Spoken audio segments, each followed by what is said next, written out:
Muy bien, vamos a realizar un ejemplo. Ahí en sus notas tienen el ejemplo para obtener la función de transferencia del convertidor bus, que es el convertidor elevador. Y esto en el modo de operación en modo continuo. Entonces, primeramente observamos el circuito que representa el convertidor elevador, básicamente por sus componentes del inductor de entrada, el switch S1, el switch S2 que representa el diodo, el capacitor de salida y la carga, ¿verdad? Que representa ahí la resistencia.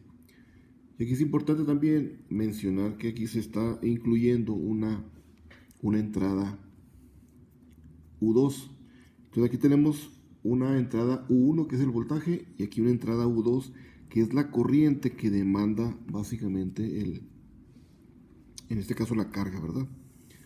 Entonces, como recordamos, las variables de estado de un circuito están representadas básicamente por los componentes pasivos que almacenan energía. En este caso tenemos dos elementos que almacenan energía, el inductor y el capacitor. Entonces, en el inductor definimos la X1 como la variable de estado de la corriente del inductor. Y el capacitor va a tener una variable de estado definida como X2, que representa el estado del voltaje a la salida del convertidor. U1 y U2 representan las fuentes independientes para voltaje y U2 para la corriente. Entonces U2 se coloca en paralelo con la carga para simular lo que representa una modulación de la carga. El circuito se divide, ¿verdad?, en los dos estados, estado de apagado y estado de encendido. Entonces iniciamos con el estado de encendido, donde S1 es encendido y S2 permanece apagado. Entonces el circuito, al estar este diodo apagado, se separa básicamente en dos circuitos y se definen los dos tiempos, ¿verdad? Aquí tomando en cuenta que este es el T y va de T a T más el ciclo de trabajo, ¿verdad? Entonces la variable de entrada 1 alimenta el inductor, se genera una corriente, esa corriente está definida por la variable de estado X1.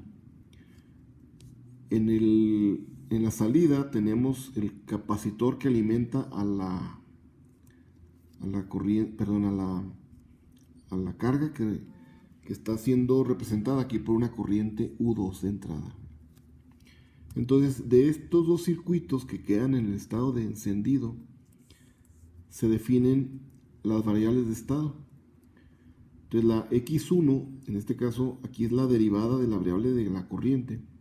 La derivada de la corriente es igual al voltaje de entrada sobre la inductancia. Y en el caso de la salida, la variable X2 representa la derivada del voltaje a través del capacitor, que va a ser igual a estas dos cantidades, ¿verdad? Aquí al voltaje y a la corriente que está entrando aquí de la modulación de la carga. Entonces, estas dos ecuaciones se interpretan de esta manera para involucrar a las dos variables de estado y a las dos entradas al sistema. Entonces, como aquí no tenemos entrada de U2, simplemente se interpreta como un valor de 0. Y como tampoco tenemos la variable de estado X2 ni X1, entonces se quedan en 0. Esto para poderlas pasar a la forma matricial. Entonces se define también la ecuación para la derivada de X2 de esta manera, ¿verdad? Entonces son ecuaciones diferenciales básicamente lineales. Entonces de este conjunto de ecuaciones se trasladan a forma matricial. Entonces este forma el vector de las derivadas de las variables de estado de esta manera. Se forma la matriz A1 porque estamos en el estado de encendido solamente. Se traslada al vector de variable de estado x1, x2. Se incluye la matriz B2 que representan los valores de los componentes.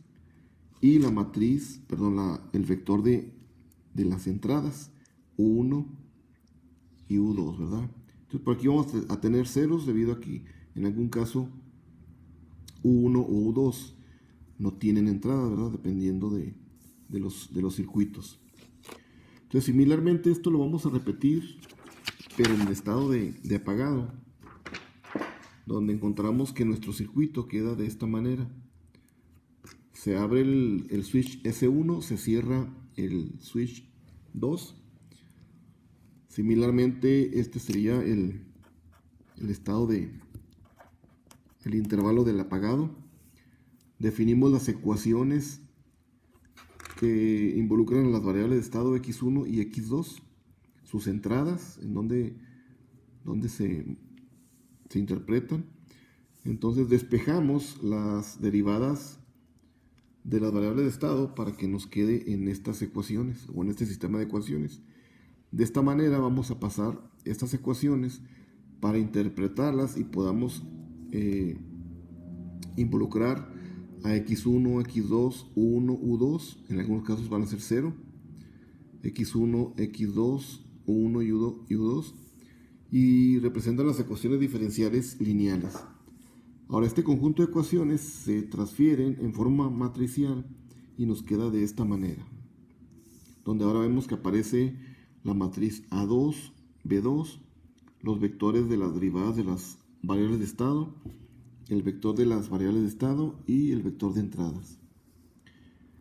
Aplicamos ahora el formato universal de variables de espacio de estados, donde A es igual al promedio de A1 y de A2 en sus respectivos estados. Lo mismo para B.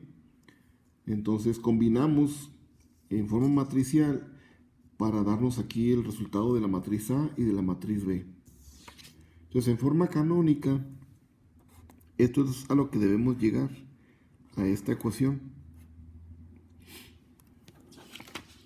Entonces en el convertidor bus sustituimos ahí nuestros componentes y nos debe quedar la matriz A, el vector B, donde el vector se asume aquí que debe contener también estos componentes. Entonces queda el vector B, donde el vector B es el promedio de B1 y B2. Pero también en algún momento en nuestras ecuaciones finales vamos a encontrar que debemos tener la diferencia de las matrices A1 y A2. Entonces aquí también lo obtenemos. También la diferencia de B1 menos B2. Entonces ya tenemos A, B, la diferencia de A1 a A2 y la diferencia de B1 y de B2.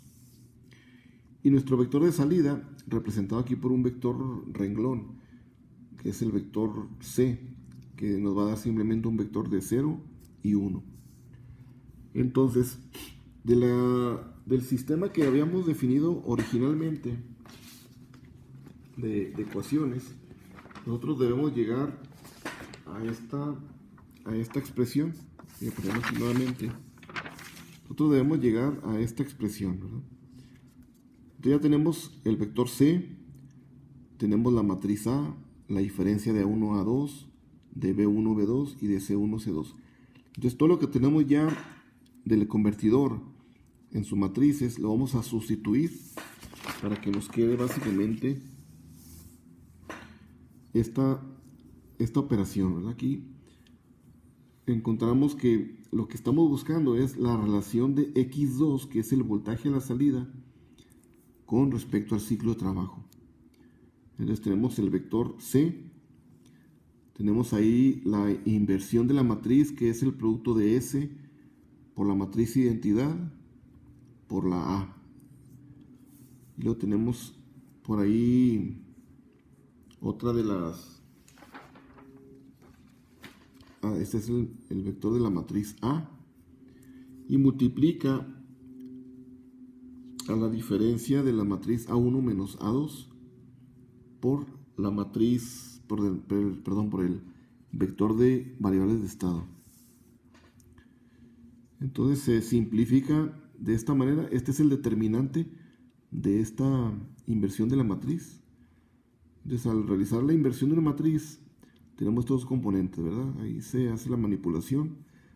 Aquí requerimos el determinante en el denominador. Y eso se convierte en la multiplicación de esta matriz por este vector. Nos resulta en este vector columna. Del convertidor bus sabemos que existe esta relación. La salida con respecto a la entrada está relacionada por este factor, 1 menos d, en un convertidor bus, que viene de esta relación. Aquí vamos a definir la X20 es la variable de espacio-estado en el voltaje en el capacitor. Y la X10 es la corriente del inductor. Entonces, también asumiendo que la potencia de salida y la de entrada son iguales, podemos manipular las cantidades de corriente y de voltaje en el convertidor para expresar esta variable de espacio-estado, que es la corriente, en función del voltaje al cuadrado entre la resistencia de salida y lo que es la cantidad del voltaje de entrada, o la U10.